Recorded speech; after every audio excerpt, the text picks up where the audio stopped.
320 лет назад в Москве вышел в свет первый номер газеты «Ведомости», а 117 лет назад дебютный выпуск чувашской газеты «Хыбар». Вот уже 96 лет о новостях республики рассказывает и наша телерадиокомпания ГТРК «Чувашия». В минувшие выходные в регионе, как и по всей стране, отметили День печати.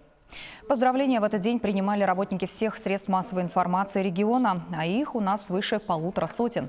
В республике зарегистрированы 8 телеканалов, 16 радиостанций, 93 газет и журналов.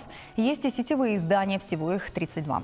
Одним из самых популярных СМИ в регионе является наша гостелерадиокомпания. Мы не только занимаем высокие рейтинги, к нам прислушиваются, нам доверяют. По традиции в День печати лучшим журналистам вручили награды. Так, наш спортивный корреспондент Вячеслав Ильин стал лауреатом творческой премии имени Эльгера за цикл телепрограмм «Мастер спорта». К слову, она выходит в эфир каждую неделю, вот уже на протяжении 10 лет.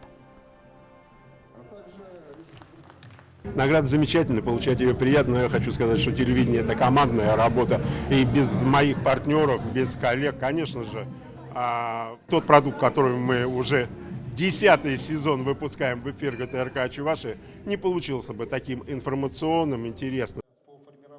Торжественная церемония чествования работников СМИ прошла в Ледовом дворце Чебоксары-Арена. Поздравил журналистов тех, кто пишет и снимает о республике, и глава Чувашии Олег Николаев. Говорю вам огромные слова благодарности.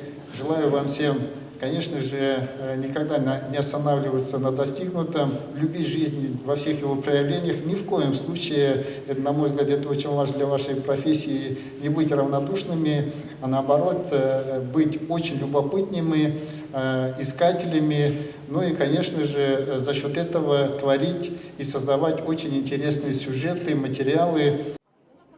Кроме того, в этот день глава республики дал старт первому межрегиональному фестивалю детских и юношеских медиапроектов «Медиа Взлет». Если вы пишете хорошие тексты, снимаете видео, записываете интересные подкасты или продвигаете контент в социальных сетях, тогда этот конкурс точно для вас. Принять участие может каждый, кому уже исполнилось 9 лет, но не старше 17.